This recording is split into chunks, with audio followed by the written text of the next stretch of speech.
Halo semua, selamat datang kembali di channel Autorider. Kali ini kami berada di booth dari Kilats, dan Kilats ini memasarkan produk dari Gova. Ya, seperti yang kita tahu sebelumnya, Gova ini tadinya ada di line up produknya NIU, tapi kali ini mereka sudah terpisah dan kini berada di lini produk sendiri. Mereka menawarkan saat ini Gova F600. Harganya untuk satu baterai sekitar 35 jutaan dan untuk dua baterainya sekitar 43 jutaan rupiah. Nah, kira-kira apa aja yang ditawarkan dari motor listrik terbaru Gova ini? Yuk langsung kita bedah bersama-sama.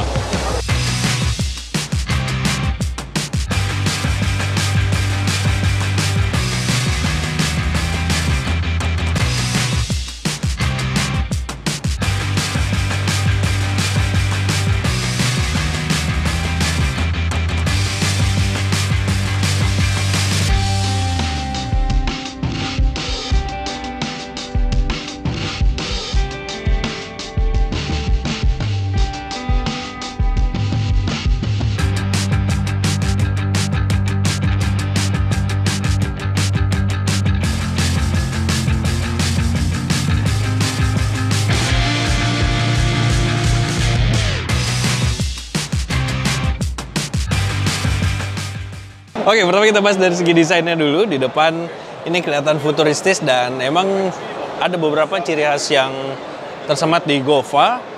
Seperti Gova yang 03 itu di sini di depan kelihatan lampunya kotak dan ini sudah LED. Lalu di bawahnya ada semacam DRL.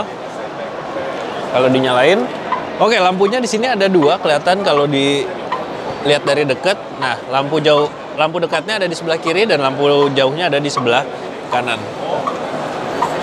Nah, dia kan seperti ini. Terus di bawahnya dia ada DRL, tapi yang nyala nih ada di bagian samping-sampingnya aja, di bawahnya nggak nyala.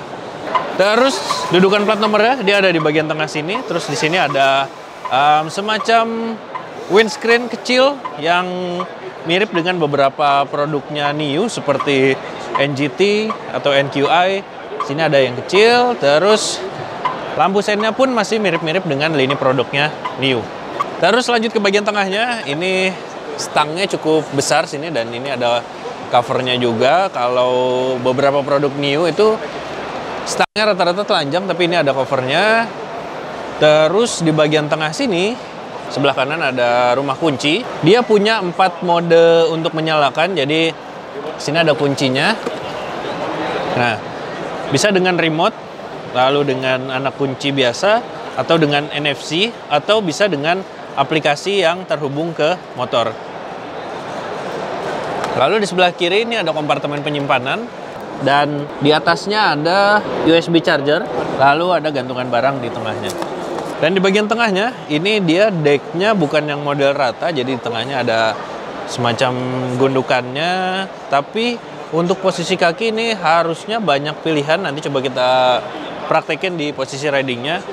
Lalu joknya ini rasanya cukup empuk, tapi kulit joknya agak gampang ketarik seperti ini. Tapi dari bagian depan dan belakangnya ini cukup empuk. Oke, kemudian di bagian bagasinya ini cukup luas, tapi kayaknya dia nggak bisa untuk meletakkan sebuah helm karena di sini juga ada ruang penyimpanan baterai. Membukanya cukup menarik tuas yang ada di bagian depan ini. Terus tinggal diangkat aja.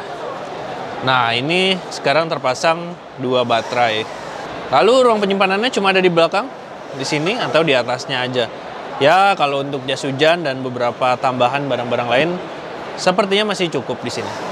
Kemudian di bagian belakang, dia pegangan pemboncengnya sekarang berpadu dengan semacam rak seperti ini. Jadi ketika Anda ingin membawa barang lebih, Anda bisa mengikatnya di bagian belakang ini.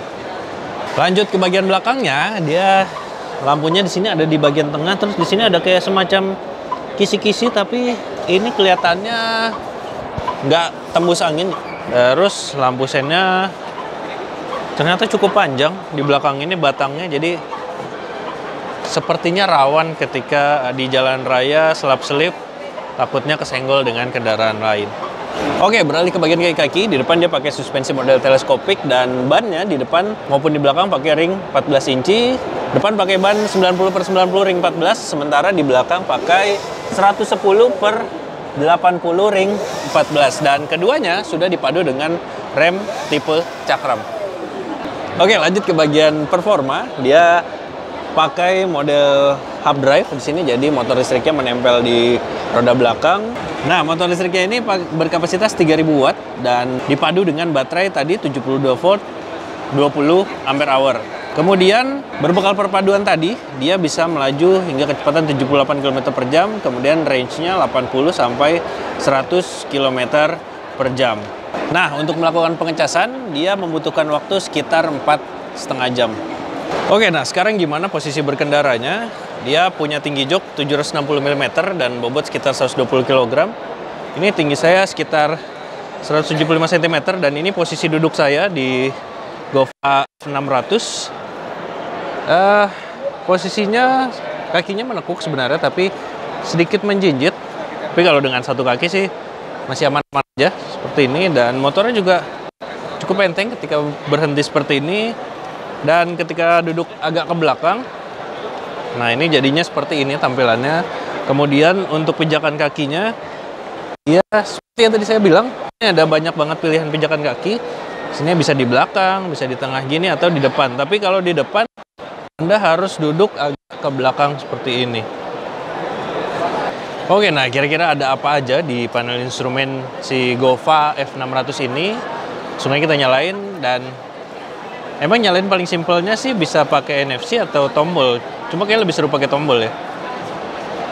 Lihat sekali, terus dia udah biru, tekan, terus putar ke kanan. Nah, dia langsung menyala seperti ini banyak banget informasinya. Sini bisa kelihatan di atas ada jam, terus ada mode. Sini ada baterai, ini ada 2 baterai, karena emang 2 baterai terpasang di sini. Terus ini 91% total keseluruhannya. Terus ini tanda lampu, ini P artinya parking, jadi dia belum bisa digas sama sekali. Terus sini bawahnya ada odometer. Nah, motor ini punya 3 mode berkendara yang bisa Anda akses di tombol sebelah kanan ini. Ini ada plus minus. Paling bawah itu e-save, lalu yang tengah ada dynamic, dan paling tinggi ada sport.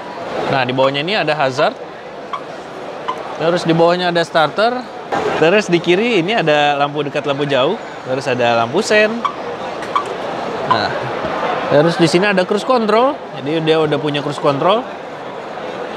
Terus ada klakson. Nah, ketika akan digunakan berjalan, Anda tinggal tekan tombol starternya ini dengan memencet rem. Nah, dia akan muncul tulisan ready di sini, lalu ini berubah menjadi speedometer dan lampu di bawahnya menjadi berwarna hijau.